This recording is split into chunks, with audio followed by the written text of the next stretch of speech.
Hare Krishna. The 22nd to 23rd shloka from the 6th chapter, Dhyana Yoga. Let's begin. Yatro paramate chittam niruddham yoga sevaya yatra chaivatmanatmanam pashyannatmani tushyati sukham atyantikam yattad buddhi grahya matindriyam veti yatra na chaivam sthita schalati tattvataha yam labdhva chaparam labham manyate nadhikam tataha yasmin sthito na dukkhena gurunapi vichalyate tam vidyahu sakham samyoga viyogam yoga samgnitam. Let's see what it means.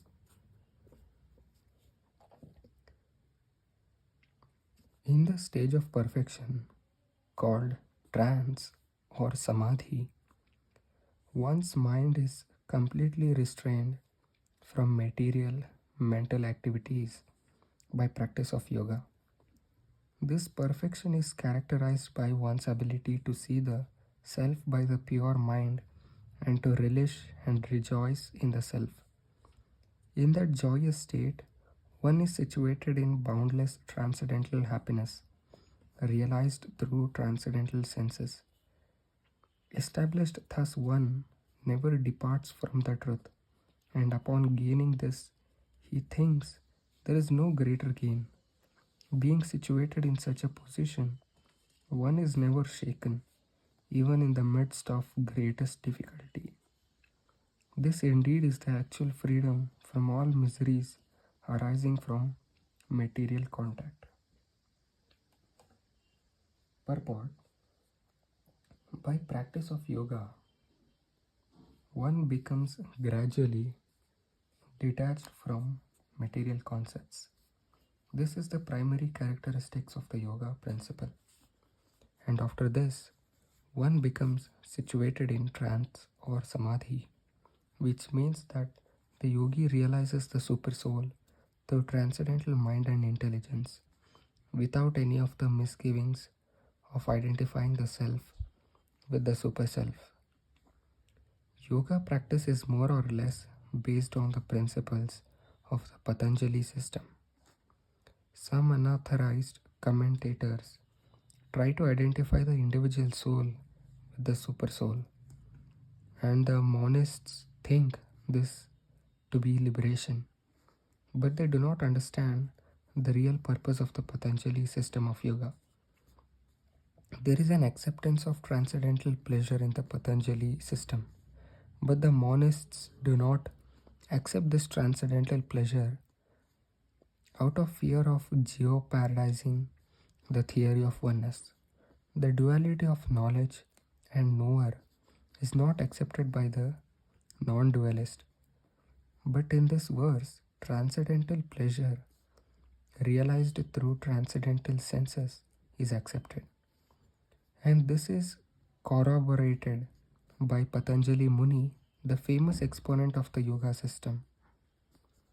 The great sage declares in his Yoga Sutras, Purushartha shunyanam gunanam prati prasavaha kaivalyam swarupa pratishtha va chitishaktir iti. This chitishakti or internal potency is transcendental.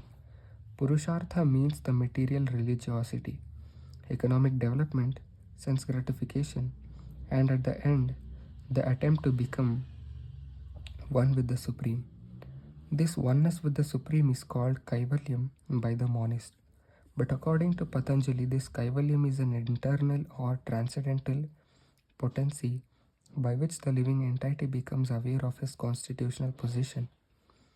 In the words of Lord Chaitanya, This state of affairs is called Cheto Darpana Marjanam, or clearance of the impure mirror of the mind. This clearance is actually liberation, or Bhava Maha Davagni Nirvapanam. The theory of nirvana also preliminary corresponds with this principle. In the Bhagavatam, this is called Swarupena Vyavasthitaha. Vyavasthitihi. The Bhagavad Gita also confirms this situation in this verse. After nirvana or material cessation, there is the manifestation of spiritual activities or devotional service to the Lord known as Krishna consciousness. In the words of Bhagavatam, Swarupena Vyavasthitihi, this is the real life of the living entity. Maya or illusion is the condition of spiritual life contaminated by material infection. Liberation from this material infection does not mean destruction of the original eternal position of the living entity. Patanjali also accepts this by his words Kaivalyam Swarupa Pratishtha Va Chiti Shaktiriti. This Chiti Shakti or transcendental pleasure is the real life. This is confirmed in the Vedanta Sutra as Anandamayo Bhyasat. This natural transcendental pleasure is the ultimate goal of yoga and is easily achieved by execution of devotional service or Bhakti Yoga. Bhakti Yoga will be vividly described in the 7th chapter of the Bhagavad Gita. In the yoga system as described in this chapter, there are two kinds of samadhi called Sampragnata Samadhi or Asampragnata Samadhi. When one becomes situated in the transcendental position by various philosophical researches, he is said to have achieved Sampragnata Samadhi. In the Asampragnata Samadhi, there is no longer any connection with mundane pleasure, for one is then transcendental to all sorts of happiness derived from the senses. When the yogi is once situated in that transcendental position, he is never shaken from it. Unless the yogi is able to reach this position, he is unsuccessful. Today's so-called yoga practice, which involves various sense pleasures, is contradictory. A yogi indulging in sex and intoxication is a mockery. Even those yogis who are attracted by the siddhis, perfections in the process of yoga, are not perfectly situated. If yogis are attracted by the byproducts of yoga, then they cannot attain the stage of perfection, as is stated in this verse. Persons, therefore, indulging in the make-show practice of gymnastics, feats or siddhis should know that the aim of yoga is lost in that way. So, before proceeding further, there are a few words which are being used in this paragraph. So, one can have their own perception while listening to this, right? So, we cannot summarize these things, or we just can't explain it to someone else, right? So, with Krishna's grace, everyone will get it in one perception, right? So it's not like one understands it better or the other doesn't understand it better, right?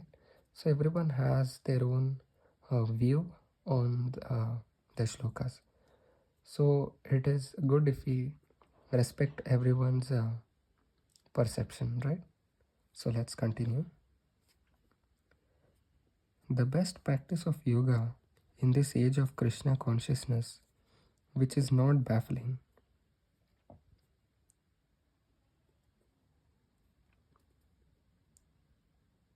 so the best practice of yoga in this age is Krishna consciousness, which is not baffling. A Krishna conscious person is so happy in his occupation that he does not aspire after any other happiness. There are many impediments, especially in this age of hypocrisy, to practicing Hatha Yoga, Dhyana Yoga, and Gnana Yoga. But there is no such problem in executing Karma Yoga or Bhakti Yoga. As long as the material body exists, one has to meet the demands of the body, namely eating, sleeping, defending, and mating.